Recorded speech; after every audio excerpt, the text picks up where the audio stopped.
let us know, because it's really exciting. Or stop me if I'm talking about something and you want to know more, just literally shout out. I'm used to it. Great. My name is Patrick, or Pat Keffel, and I'm the owner of Plant Store. And since November 2015, we've installed plants here in Etsy office. And it was the first contract that I got actually for indoor plants. Previous to that, I had been a wholesaler and distributor to supermarkets. Not a good business, to be honest. High turnover, low margins. But it was just a natural fit actually between the two of us. Once, because for years I had a showcase at Bloom, and I was putting plants into suitcases and leather bags and the like, and letting people know how they can be actually plants, how easy they can grow. So from there, then I've just been working here for the last while, and when I was asked to participate on this, I was delighted to do so. So composting is a talk I'm going to give about next week, and really how to use the food waste here for compost. So nice to meet you all. I'm sure you've, maybe as business owners or organisations, had that moment where you try to explain your vision to a potential partner, and you get the, yeah, of course, sure. And so when we started to look at greenery options for this space, I got a lot of yeah, sures and briefs back that just were very indicative of the fact that I was not being listened to. And Patrick was definitely exception to that. Like you were very values aligned as companies from the very beginning. So yeah, I'm glad you agree. It was a little bit of a pivotal point really in changing my business model really, and I was delighted to get chosen to be. Yeah, thanks very much. You've kind of become part of the office. Everyone knows Patrick. He goes through the floors and he waters all of everyone's little desk plans, and like everyone knows Patrick, and everyone's so excited about the workshop next week. Great. Which is very exciting. Thank you.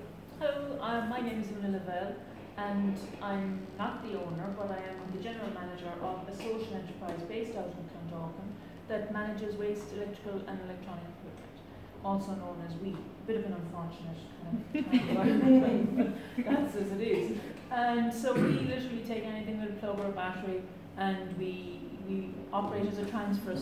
We operate as a transfer station, which is, I suppose, waste parlance for a kind of a catch-all depot for anything with a plug or a battery. And I suppose our objective is to create employment. Our objective was never waste management or to be the best at what we do. That's grown as we developed, and we're there since 2002.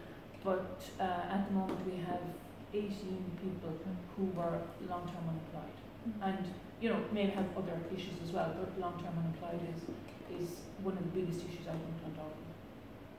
What do these people do? Do they then actually, is it separating them into different groups of? Some of them do. We actually,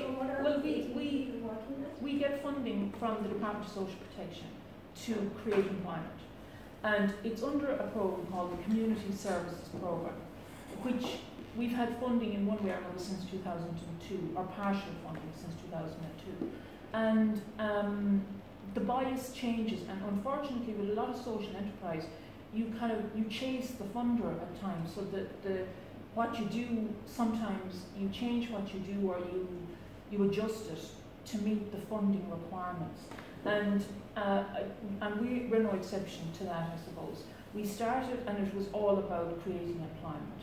In 2002, you were on the peak of the Celtic Tiger, maybe in the midst of the Celtic Tiger, and yet you had 16 and 17% unemployment rates out in Clondalkin. You had huge dumping issues. We were there prior to any legislation that was brought in to look after electronic and electrical equipment, so the civic amenity sites weren't taking it.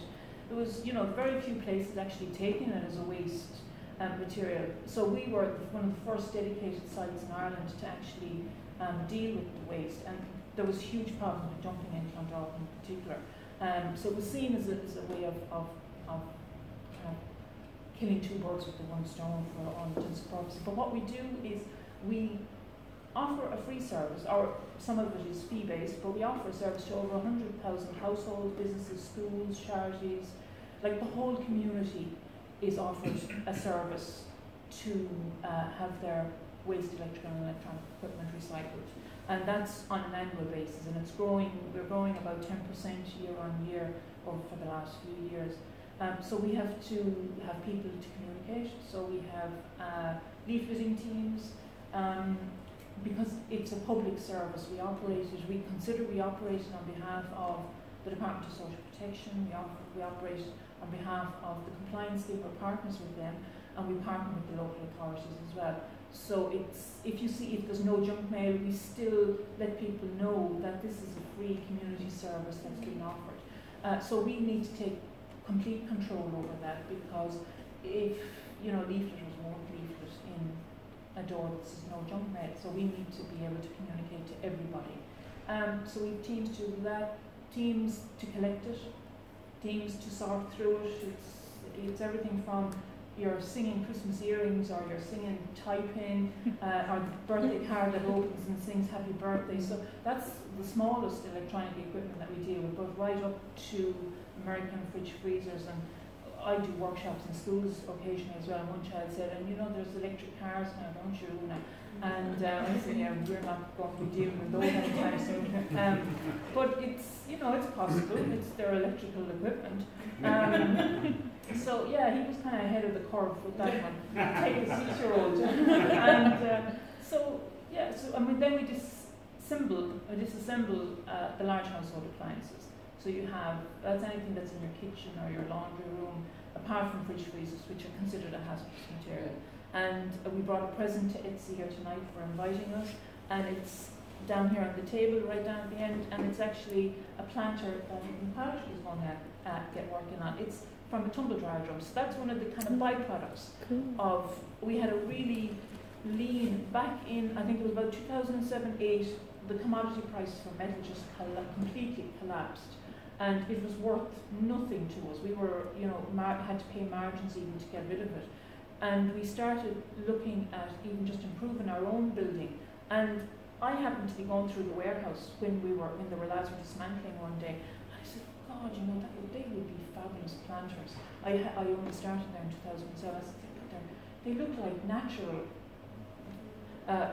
natural containers for planting up.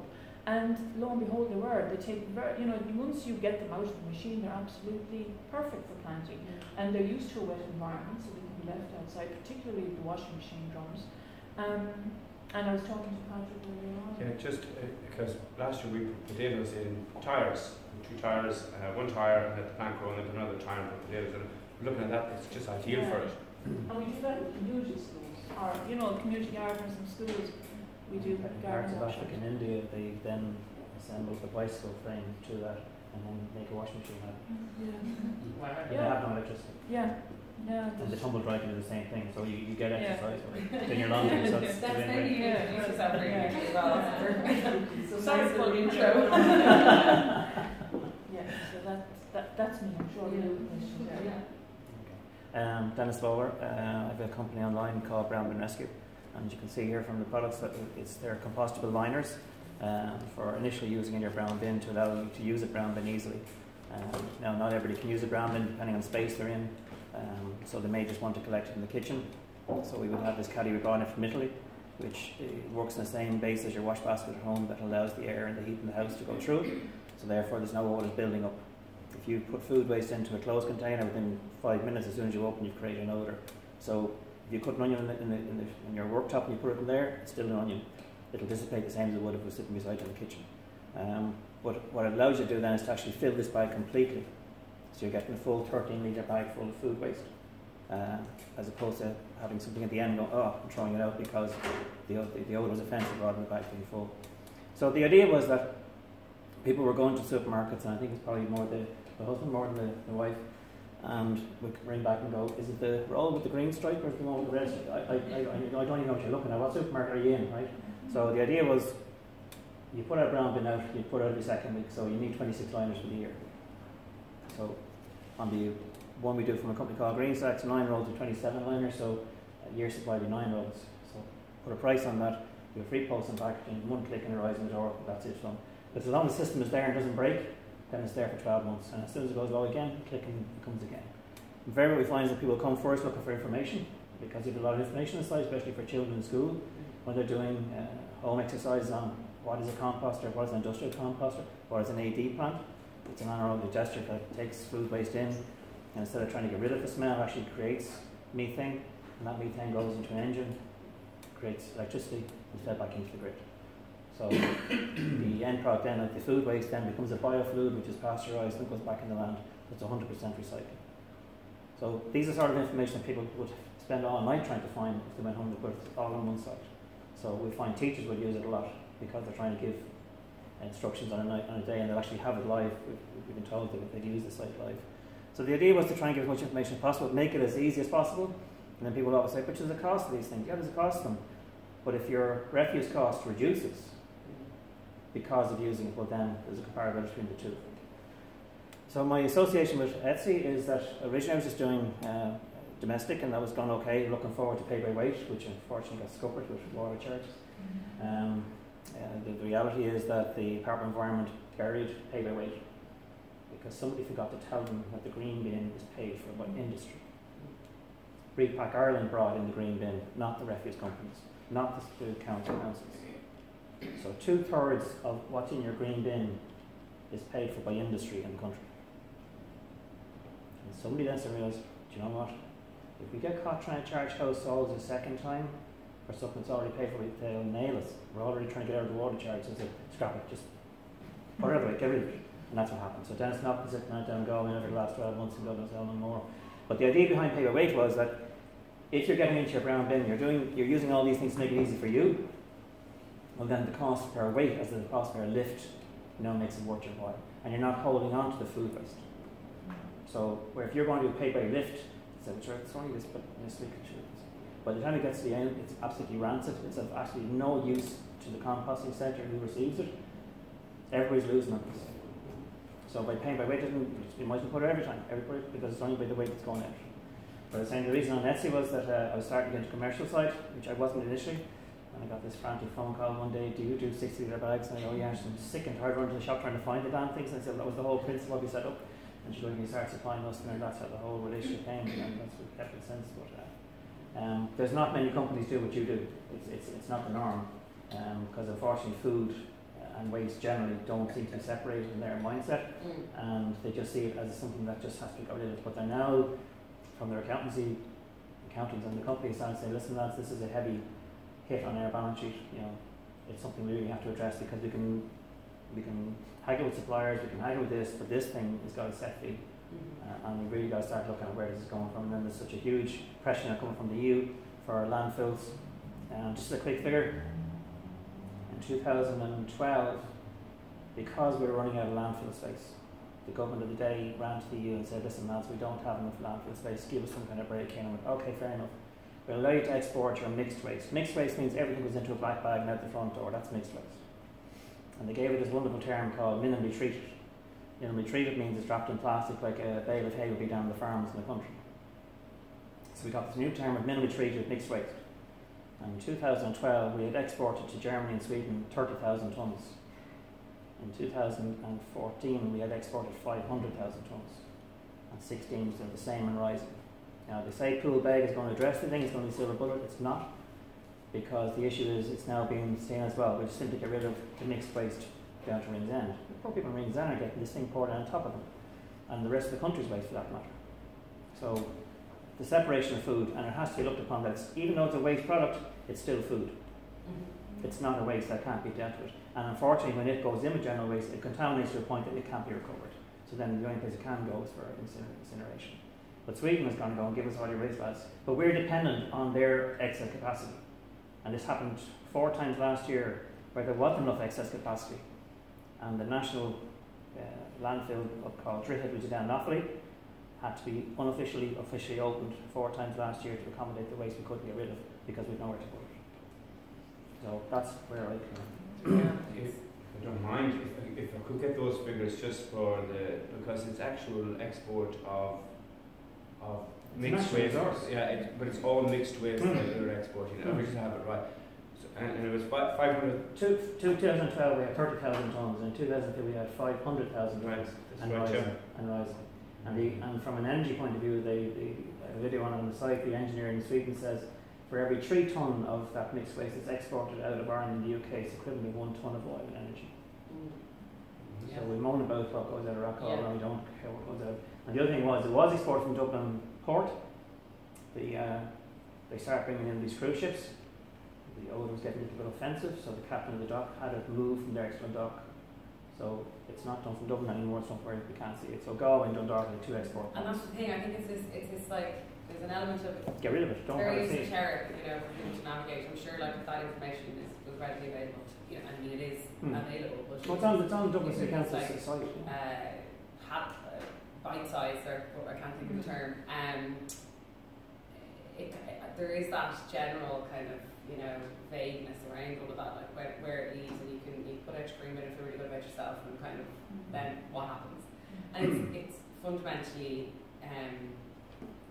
like compared to the other offices that we look after, like that we think about for this, the waste management offerings in Ireland are so make it so easy to be virtually zero landfill, like zero mixed general waste, you know, and that it's kind of infuriating. And it's all the sum of small little behaviour changes that go along the way. You're talking about costing a driver for people taking on the year's supply, but I would argue that there's a convenience to that surpasses cost, that people would maybe pay more for that offering because they know it's one thing I have to do a year versus having that conversation. And it's not part of your supermarket bill. Exactly. You've got there's other things going on in your head. Yeah. This is not part of it. It's not something to make repeatedly. If you're sitting at home, you're going to go, listen, what do you do with this? Yeah.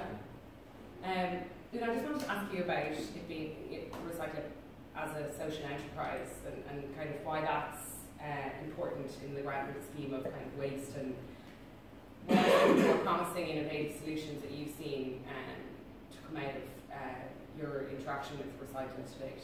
Yeah, well, I suppose the innovative engagements in terms of zero waste and waste electronics, I mean, it's obviously they're banned from landfill. There, you see the little brown bin sign with the next going through it on every appliance and every packet of batteries at the minute. So there, you know, the WEEE compliance scheme and the Department of Environment has been really proactive because of the value, and that's, I suppose, where the point is. It's value driven. There's more value in recycled electrical appliances and recycled electronics than there is possibly in recycled tea bags. It's more accessible, shall we say, because you can go to the metal merchants and you can actually get a price for your metal. You know the metal is going to be smelted, and you know it's a value. There's a value chain that's very obvious and very visible with electronics and particularly electrical appliances. In terms of innovation, there's not a whole lot of innovation.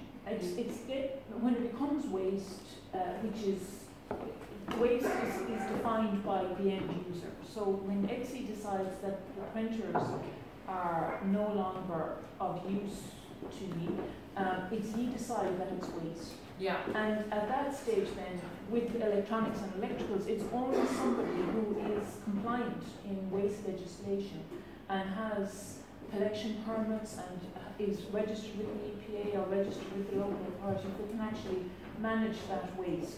So I suppose it's about stopping it becoming waste, arresting it before it becomes waste, if that's, what you want to do with it. And definitely, if it is delegated as waste, that it's dealt with by a company that is legitimate and that has the environmental credentials to look after it. And particularly one, you need to have Weetabix certification if you're actually going to be reusing waste from now on. And it's so difficult to get into. In terms of innovation, there's a huge opening for innovation for electrics and electronics, because effectively, this is probably one of the most innovative things to happen. And that's, really, that's not great. So do you feel like there's more barriers here? There's huge barriers. One of the biggest barriers is insurance. Right. There was a culture of repair cafes. About 6-7 years ago, there was a really kind of, it got a bit of traction, and the whole thing was completely scuppered because the local authorities couldn't give the insurance, or were concerned that the insurance cover wouldn't be adequate, and it was very difficult to get insurance. In the waste industry, our insurance cost is the single biggest increases we've sustained in the last 5 years. It's almost 50% year on year. About in 2014 to 2013, we were paying for public liability now. We were paying maybe $3,000 for public liability insurance because what we do, we have to comply with all health and safety regulations.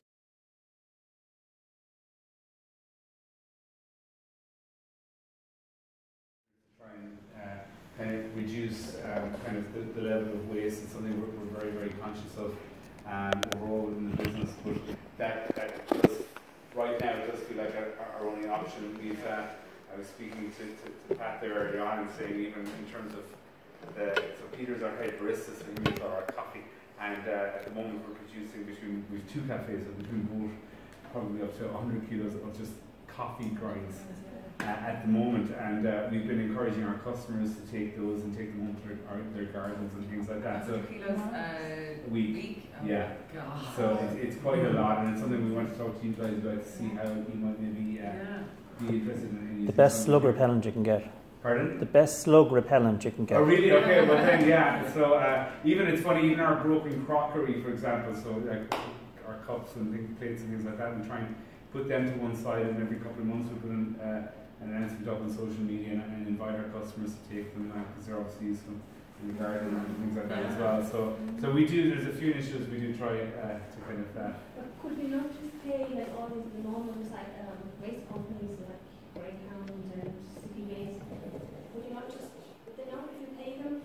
I know we do. So the company we use is Citybin, and so they would take our general waste and our recycling. So they do at the moment. Yeah, we have a brown bin, and we're looking at we're on Capel Street, so it's a nice wide street, so we are actually able to put our bins out.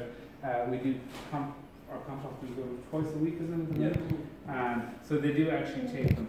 So that is the system at the moment. So, yeah, and I mean, just for the same, maybe Patrick, you can talk about your plans for the composting pit downstairs, and we hope to, depending on our own usage of it, expand, offer that as a kind of anecdotal offering to anyone in the community. I think it'll ultimately be more engagement than actually impact on our food waste. But just to your question, I think it's about making it a little bit more circular at home rather than we've done some serious vetting on waste management solutions that are available to us on this street. I suppose the step beyond that is trying to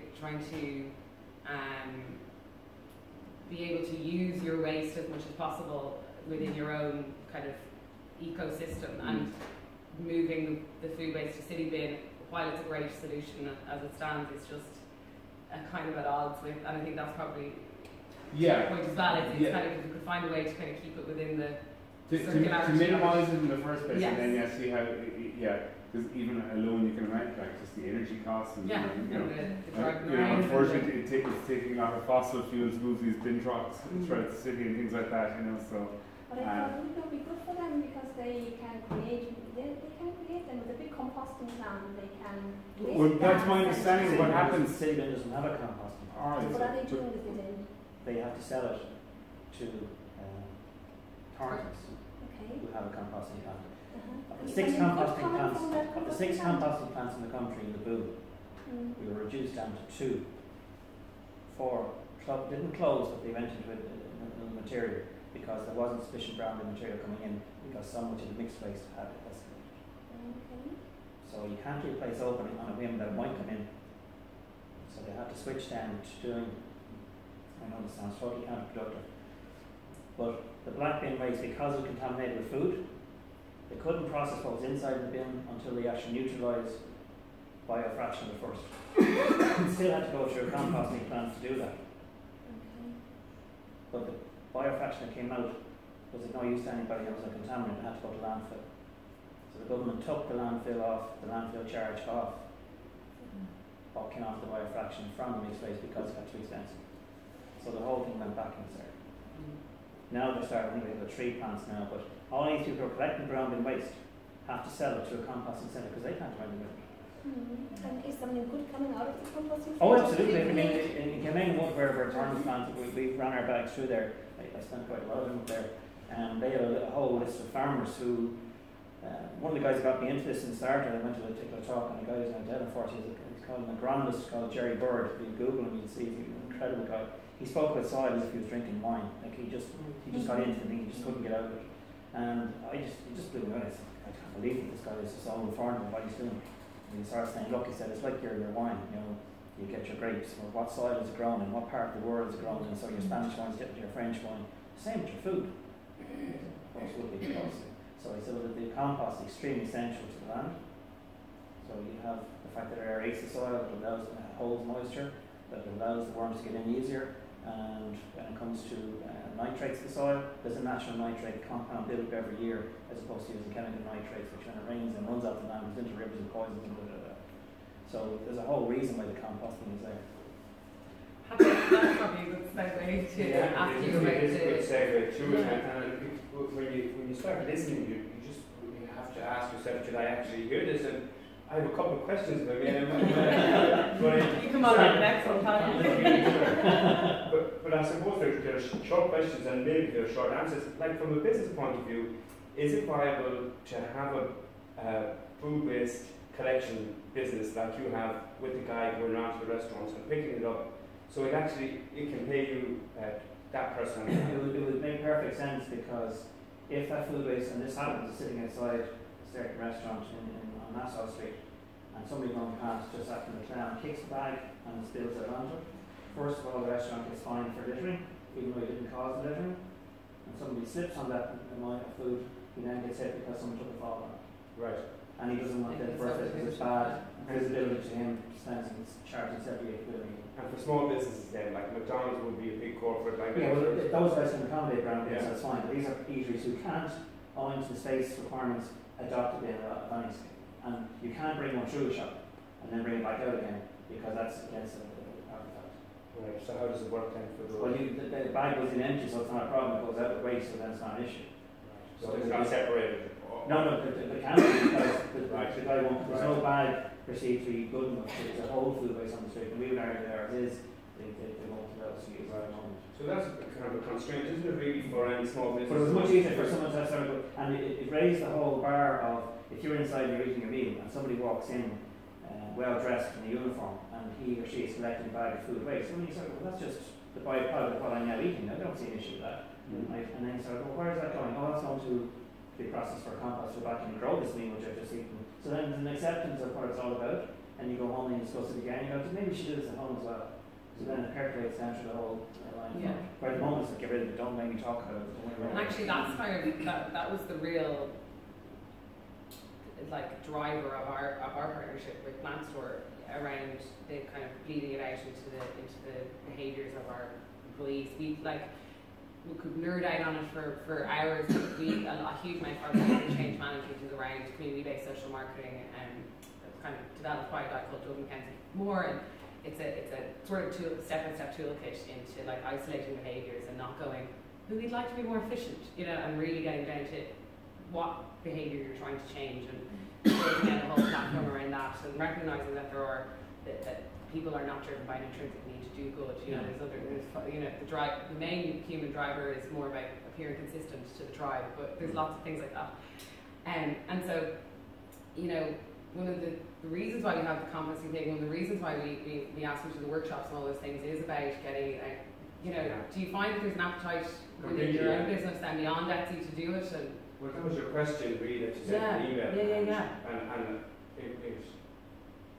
the short answer is no, not really. But if we go back to then to where it came from between Etsy and Plant Store, it was really you were the driver of it. I quoted that in the initial one, I said I could give some talks throughout the year on planting, and it wasn't necessarily about composting.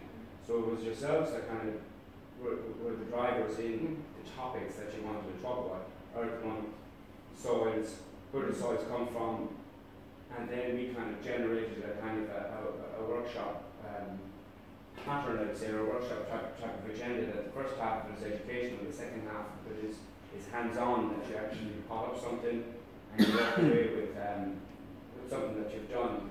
So that's quite unique, and for my own business, I haven't put it up on my webpage, but I'm in the process of doing that.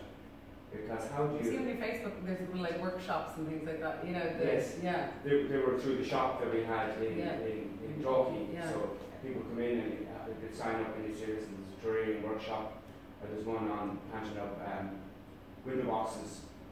But there again, they're very aesthetic driven workshops. There's none on composting or waste, you know. But I think there is an appetite for it there for other, let's say, corporate or bigger businesses. But it's a matter of actually getting them. Because any of the ones that I've actually asked to propose to, they have no interest in it. And I think it is weak because it doesn't affect their bottom line. Or, as Dennis was saying, it's just simply that bin is there and it's full and it goes out the door, right? And also maybe they don't have an open space at the back. Or then maybe they're not as economically conscientious as yourselves. So we are as much the driver in this as myself. And can I say, from a zero waste point of view, in terms of Western Europe, I suppose Scotland would be the hero of Western Europe in terms of driving zero waste. Right. Zero waste. Yeah, it is. Yeah. And even they don't have haven't brought the electronics and the Wii into it. So you would be trailblazing in terms of that. In terms of your own corporate, taking on your own corporate responsibility. And yeah, it's very interesting to be involved in it. I suppose one of the things we did see was the share cabinet. I've seen that abroad actually, and I read about it. Yeah. It's a small thing. It's just how to be used. You know, if you've something that's not broken, and to be quite frank, a lot of small appliances in particular don't end up with those because they're waste. They end up with those because somebody's got a newer one and they're just clearing out the attic or whatever. Yeah, and a shared cabinet is a great thing to have in a workspace. So, hair dryers, curling tongs, irons, particularly for the small and medium weed, which unfortunately is the weed that ends up in the bin, and because it's convenient. And I suppose that's probably one of the innovations we did was actually going in assisting people, particularly with disabilities or pregnant, living alone, don't have a car. You can't access the community side if you don't have your own car. And it's why our insurance possibly is as high as it is, but we go in and we actually physically help people to participate in the recycling system. So we go into the garage and we go into the bedroom and take out that big old deep backed monitor or TV out of the room. And that's where we end up with Exit, because we never worked with businesses. Quite recent innovation for us, and particularly small businesses, they just don't have time to be going to the civic community site, and if they're going in a branded van, they won't be let in. And so finding somebody, an endpoint for the appliance, for the waste that they have in terms of electrics and electronics, particularly if you're working on food, you don't have that much, but when you want to do the there's no excuse, like for any business that has a car, so there's no excuse why the business cannot go online and check where to bring IT. Like you could bring anything, they can bring everything and we bring it somewhere and drive there. But in terms of the value for money, and in terms of the transport, we would work along with schools. And they just don't have the infrastructure, they don't have the capacity to load a printer into the back of one of their teachers' cars and get it to us. The inclination of the cars is probably there. So that's, so it's, I suppose, a collection scheme. We do milk runs and you just do it once and it works so well. You're saving on miles, diesel miles, which is probably what puts us apart from the other electrical and electronic recyclers, is that we come to you, but when we come to you, we do all the charity shops in Capel Street who end up with electrical appliances in bags of clothes or batteries that they never want. And are you restricted to a certain area, or would you go anywhere down? No, we have permits for Dublin, Kildare and Oh my goodness. I think it may be something that Don't worry, It was your broken property. We'll do a call out. Okay, cool. Yeah, don't worry about this one. Demonstrate how you'll put that in. Exactly. Um, But I'm interested because you know, end to end, if you go with what you want to achieve and you achieve it, you might have a system from end to end, you know, within the three of us or whoever else. So as you know, I was worked in HP there recently, putting in some plants in the new offices. They had one of these large skips with the high walls and all of the electrical equipment was in it, with the timber and everything, and it's definitely landfill of some sort. So there might be a role for yourselves really, even saying in some states, but we have us, you know, promoting, not necessarily ourselves, but promoting within the circle of the, because I think really, if you look at maybe the smaller businesses, if you have an end-to-end solution, it may not work for them, but for businesses like Etsy and that size, and those who are an environmental conscious sensibility, that they may not be interested in it. Yeah, I think it's important that, and maybe Kate, you can talk a little bit about how, because Kate is responsible for the full implementation of any of the things we've done in this space and hope to do. But I think that's the plan, and you know, it's to end up with a group of like-minded businesses, either hyper locally, like our neighbours over the way in Capel Street, or you know, certainly Dublin city centre maybe even, but to kind of. You know, we are a multinational public company, but we walk and talk like an SME here. You know, we're 60 people in this building, and the things that we do have not been like, you know, massively financed by our you know, the power behind Etsy as a global company, but rather some really small. Waste is a really easy way to kind of get into this, because it is that incremental change, and it is so much around behaviour changes.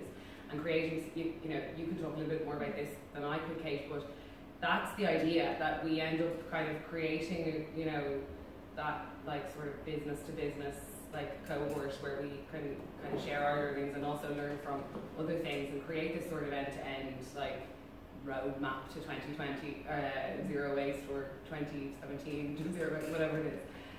So yeah, that's kind of the, you know. And I said it because I think there'd be a lot of, if you had somebody, I imagine, coming from Etsy talking to HP, because the security was quite intense there really, to go in and they checked in and you had to get vetted every time you went in.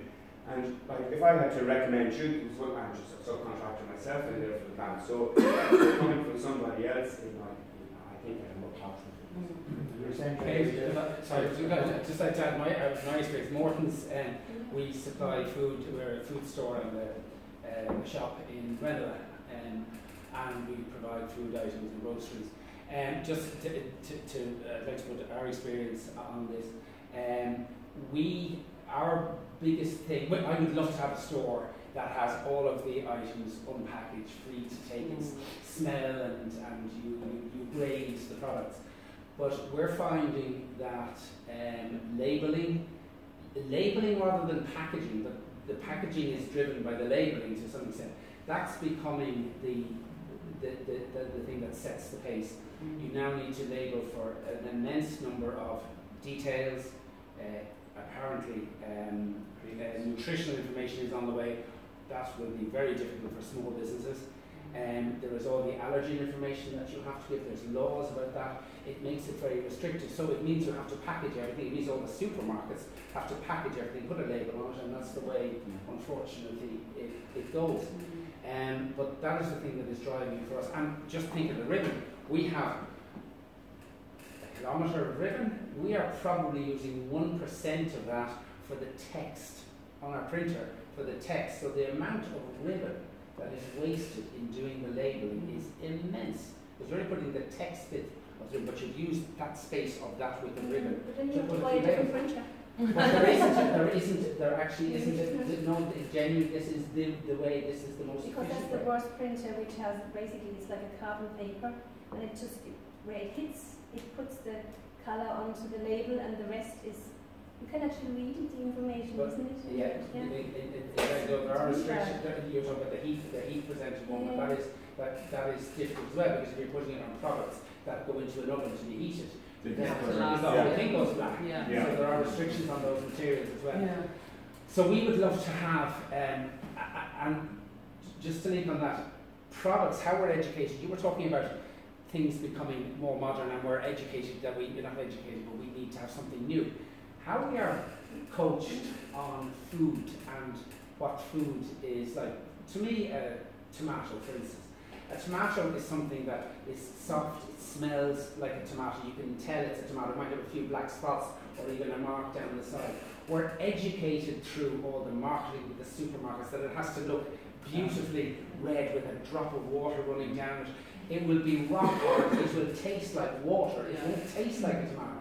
So the way we're being educated about what food is, you go to a French market and you will get everything smelling of what ripe and interesting. So we're being educated in a rather improper way on what food is for us, and then we have the dates and all the rest, and that's a requirement, of course, on safety. But sometimes the product is wonderfully tasty days after it's out of its date. So people are uneducated in terms of using, like, the first thing when I trained in food was about using your judgment. You apply your judgment. You have a nose. Yeah, exactly. Yeah, you have eyes and a nose, and that will tell you, and that's how it was always done. Yeah. But suddenly, like, you people that they're just relying exclusively on. I lived in a house share arrangement when I was a student, and this one girl, like, she literally, when it wasn't even at the date, nearly should be overly cautious. Take it so literally.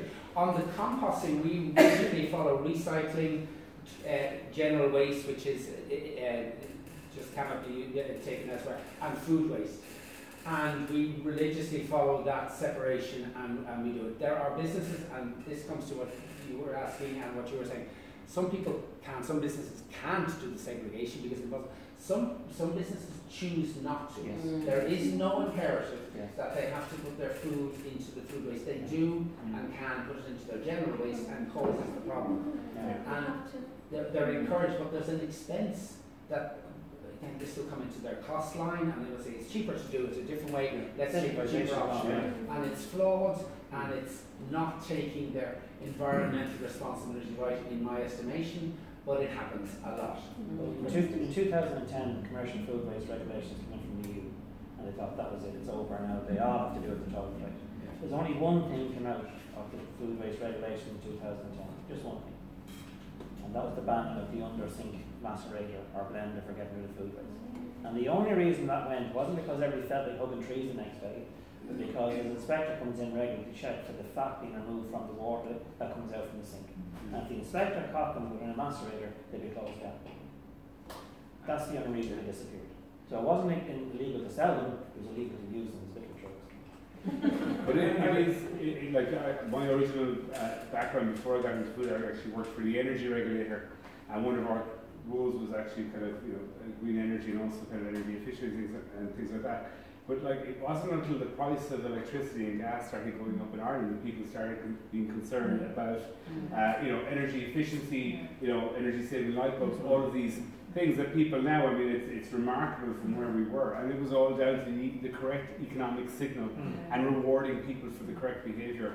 And just a small thing we do in Brother Hubbard, and it's tiny, but it actually saves us money. But it's more important as an environmental aspect. Every customer that comes into us and buys a lunch for takeaway, they're asked, do they want a bag and do they need cutlery? And we do it out ourselves, we'll give it to them. And if they only need a fork, that's all they're getting. And it actually saves us money, but most importantly, it's just avoiding all of that, disposal. Exactly, and everything is, like, everything we use is made of compostable, or it's wooden cutlery and things like that. But there's the energy, and even these things, we think we're doing a great job with our compostable containers and things like that, but the amount of energy that goes into producing them as well. And that's the thing, it's like, there's firstly the asking them, even though it's not a product change, is a sustainable design, which is just such an important part to being an advocate for any sort of sustainability initiative. The other thing is that when things that have been designed to be sustainable are incorrectly implemented, they can actually have much more disastrous impact net.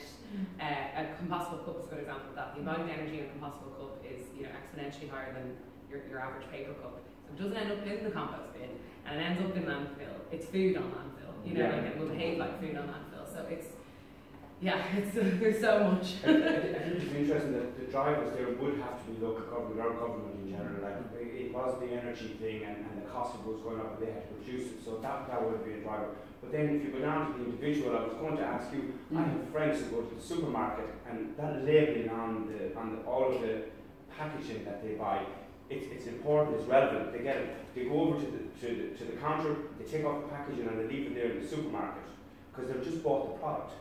That's their idea of it. I don't know whether there's something there for supermarkets to say, well, listen, we can take your, like conscientious people will do it at home, the recycling, but I don't know. But they have to take it home in something. They put it into their bag, they put it into their carry-out bag, and they leave their tray for their apples, they leave whatever plastic cellophane is, and it's all in the corner. And I know it's a bit of it would be a headache for you. It would actually fit in quite well. I mean, it would be a little bit of extra effort. But as long as they don't kind of put it down and pick up a plastic bag to put the apples into, where they've just taken it out of a cardboard container, because people they pick them up freely as though they're just air. They have their own bags in that case. But you'd be surprised people who think they're doing a good job, they're actually adding to it inadvertently. But that sort of, I suspect from most people they will just take it and go home. But the labelling bit, some of them will want to see details when they get home, particularly if there's issues of allergens and issues like that, or so there is a growing and there is a growing need or desire for people to know, and they're finding, not medically, but they're finding for their lifestyle, they want to avoid certain things in their food because they feel better, genuinely feel better physiologically. So there is, I think people are finding more, rather they don't have an intolerance per se, but they do find that it suits them. They feel better with it. So there is a need to that. But I take your point, that was one that might be going a little bit too far this year, but maybe in a few years. It's interesting. I think as well. I may be wrong in correcting this, but the amount of organic produce that Irish people are buying is greater than our other European counterparts. Like we're buying more organic now than we did a couple of years ago, and I think in relation to other countries we see. As a shop owner, I don't know whether you correlate that. Organic as a brand, sorry, as a brand, as a line, yes, it has got a core following because it's not about taste or anything like that. It's a life choice that people are making. Exactly. And that's adding, by the way, that is adding to the requirement to package it. I could have organic fruit veg in the shop. It's not good enough just to put a label organic, because other people will say, that's not, you're just putting that tag in front of you. You have to have it packaged and closed and labelled organic. So there are chancellors who will ruin that. But organic's a funny one because we have a lot of organically practicing farmers in Ireland who will not pay for certification because they can't afford to. But they treasure their product so well that they might as well be, and they're that close. They just don't go to the Organic Trust or IOFCA or whoever to actually register, because there is an effort and there is a cost, a big cost to it. And a huge bureaucracy. Indeed. And that's actually something going to be important onto the farm then, with the layer of bureaucracy. And that's it. And sometimes, but often it can be, there's a massive marketing jump or leverage on being something that's, being certified around something. And some people want, it can just be a financially prohibitive thing. Something that Etsy's done before, not with organic, but with FSC certification. When we went for living building, we engaged with, I think between 20 and 30 of our Etsy sellers who worked with wood, and created a sort of coalition with them and applied for FSC certification as a group, which had never been done before. And there was a lot of back and forth. That's an example to kind of say, there are workarounds when business drives something, because Patrick, you're talking about waiting on government for things like that, and I think this is what the idea of this is, and this is sort of an early, kind of putting our toe in the water to see if there's an appetite for, joining us on a zero waste kind of journey as a business, or and getting on board with maybe getting other people on board, and really for nothing else other than to pull back the curtain on our journey through the certification process, not to be certified or not to even go down that road, but just to even follow the practices of the certification that we're going for along with us, you know, for free, kind of like that idea of it. And so online then you start to open this up too, because I think it's organics.ie, I don't know if you've seen them, but they will sell you organic produce, and people that have built their own customer base, so they will send a box out once a week, one every two, whatever it may be, but people are just following it. It's coming from them, it's organic, so don't need all this labeling. So that's one way of bypassing it.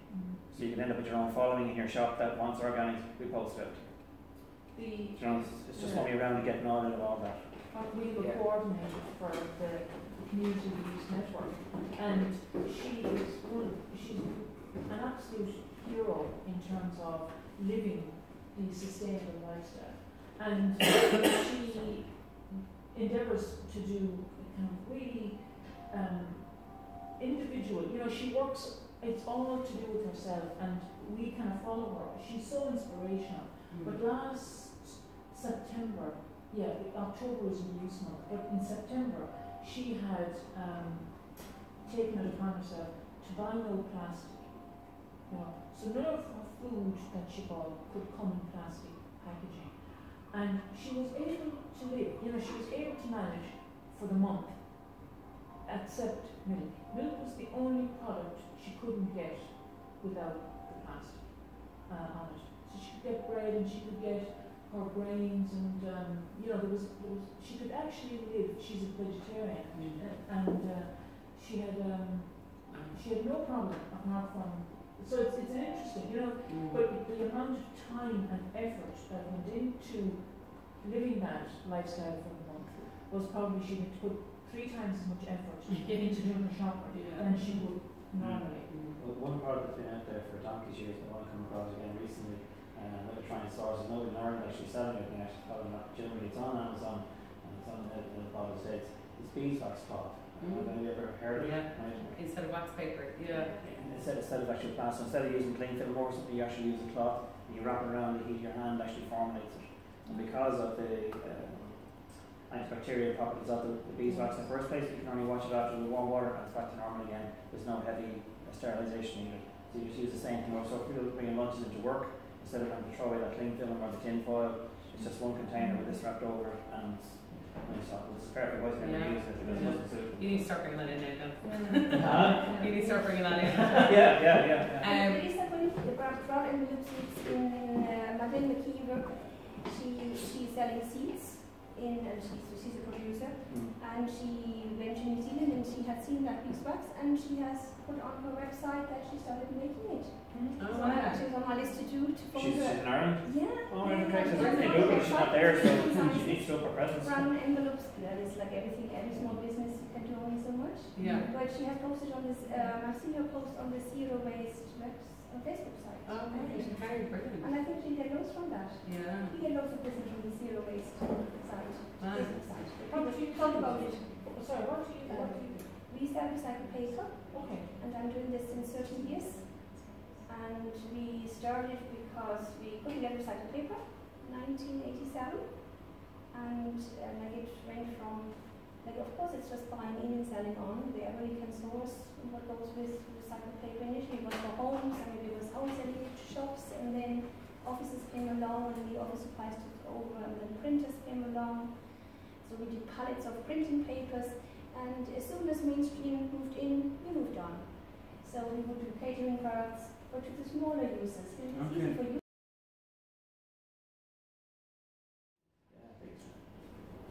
Thank you all for coming. I don't want to. We said we'd go till 8, and I don't want to. I don't want to go too over, but this is just a preamble for Kate, crazy vision that we'll partner up and create some sort of. And have you a deadline? So we'd like to host another more targeted facilitated brainstorming session in June, and there was a lot of people who were really interested in tonight, but just the way it was relatively short notice for some organisations to come along, and through that, you know, maybe the unmet need is not to sign up to be zero waste by 2020. Maybe it's something else, and so this would kind of facilitate that and bring up some, you know, and really as certainly all within the waste interest, but as business owners, everyone's, rather than this, service providers, but rather your own business as well. And so what we're going to do is after this, kind of just reach out, and if you're interested, you don't have to say yes or no now. But if you're interested, we will have something in June, and potentially we'll link in with something else that's happening around that time. I know Department of Jobs will be releasing their action plan around, and CSR will be part of that. And within that, there's an environmental strand, and it trickles down. So there'll be a couple of different facets around which we could plug into, but certainly not dependent on any of that. Like, this is kind of a self-led thing that we're trying to achieve here.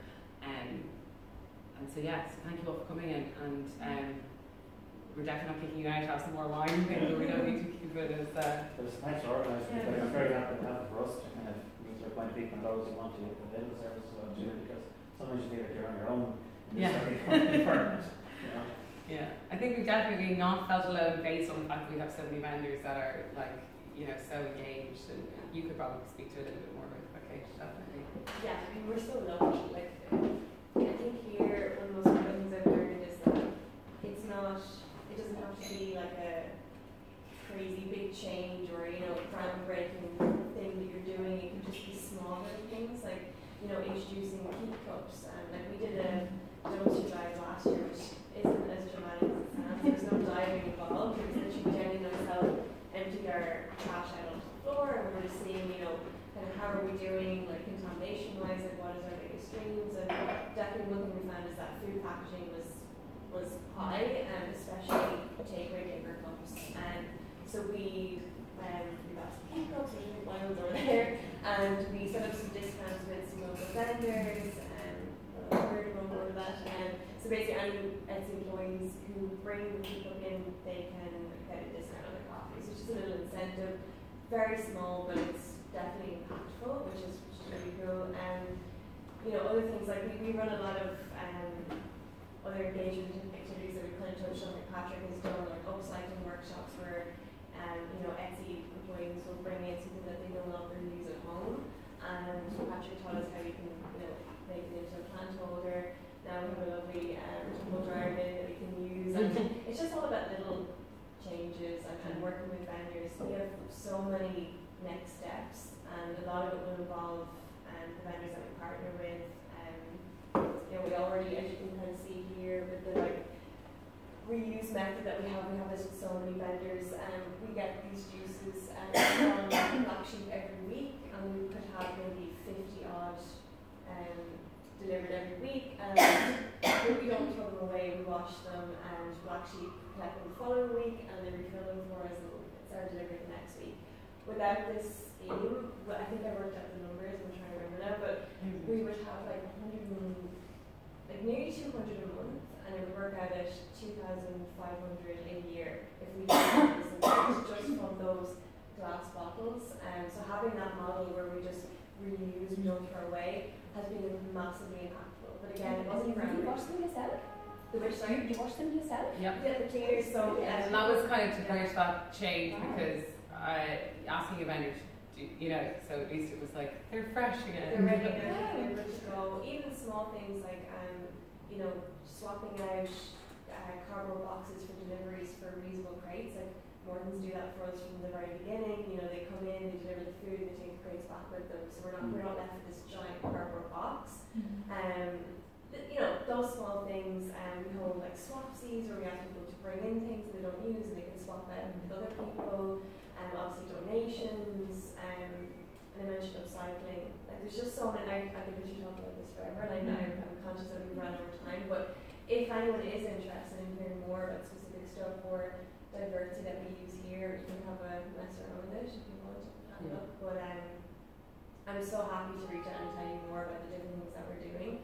But I'll definitely need a lot of your help in the next coming months. And it's a huge challenge to take on. I think there's so many steps. So I think any small thing that we can do to help each other. If you have ideas, because I've actually got a load from just this evening, just let me know. How does this work? Yeah, so I'm going to like demo